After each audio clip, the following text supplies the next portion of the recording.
Assalomu alaykum, qadrli yurtdoshlar, qalisizlar, zo'rmisizlar, charchamasdan, zerikmasdan yuribsizlarmi?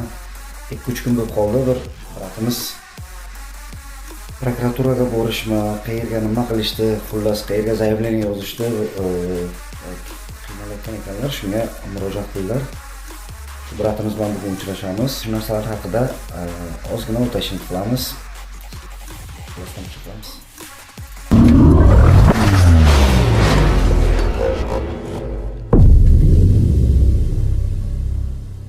Pasportimda Dogman degan firmaga. Dogman degan firmaga? Firma qayerga joylashgan? Firma Toshkentda Elektrosilaga joylashgan. To'g'rimi? Xo'p, Elektrosilaga. Qachon bergansiz? 5-da. Oktyabr. 5-oktyabrga bergansiz? Pul to'lagansizmi? Ha. Nech pul to'lagansiz? 30 ming rubl to'lagansiz, to'g'rimi? Qon topshirib, dokument, hamma narsani qilgansiz, to'g'rimi? Qon topshirib, hammasini. Ekzaminlardan o'tgansiz. Sizdan dokumentni kim olgan edi? Ikrom kim? Ikrom. Mamad Aliyev. Mamad Aliyev.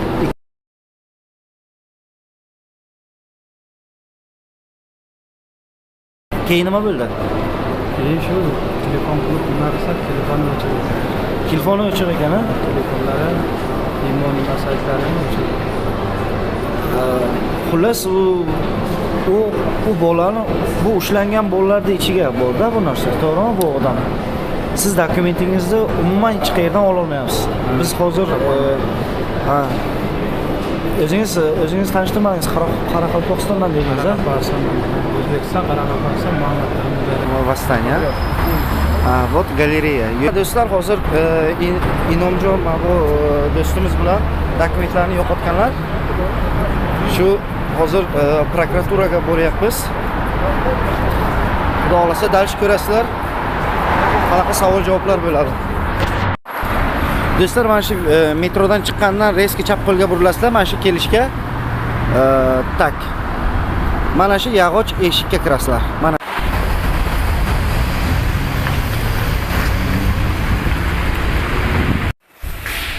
Mana do'stlar, shunday kirganlaringdan keyin axrana bor, mana shu yerga pasportni ko'rsatib, pasportlaringni yozib oladi, registratsiya qilib, keyin пропускать qiladi.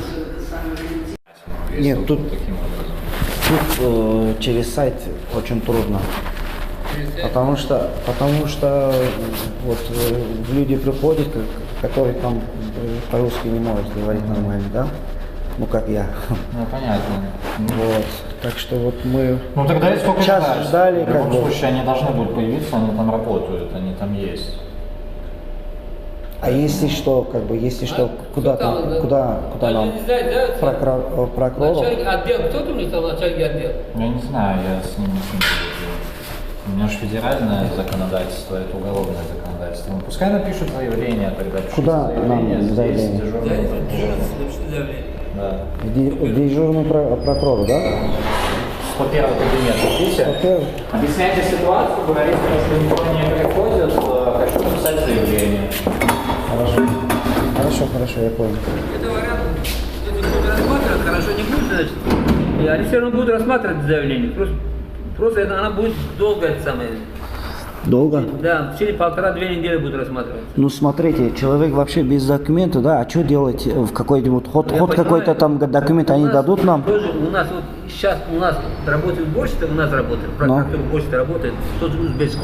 Но? У него тоже отобрать, 3 месяца она без документов. 3 месяца она без документов. Ну, если, смотрите, если человека поймает, а что как бы он... Ну, что ему делать? Забрали? Никаких документов нет, значит копий нет. Вообще копий нету. Вот дайте дело в том, что вот если он вот зайдет, только вот это, вот страховка, вот страхование, да. Mana do'stlar, hozir 6-etajga chiqdik. 6-etajga chiqqanlaringdan o'ng qo'lga bor, chap qo'lga bor, o'ng qo'ldagi eshikka mana taqqotasizlar. Mana do'stlar, hozir yarim soatdan hozir eshik oldida turibmiz akamiz bilan. Bizlar hozir prokuraturaning eshigini ochamiz. Dalshi kutamiz. Ha do'stlar, hozir bizlar shu birinchi etajga 101-komnataga prokurorga zaявlение tashladik. Endi xudo xolasa rezultatni kutamiz. Bizlar zaявleniyani berdik. Endi 2 hafta kutish kerak ekan. Bilmadim to'g'risi nima bo'lishini. Birinchisi slet bo'ladi.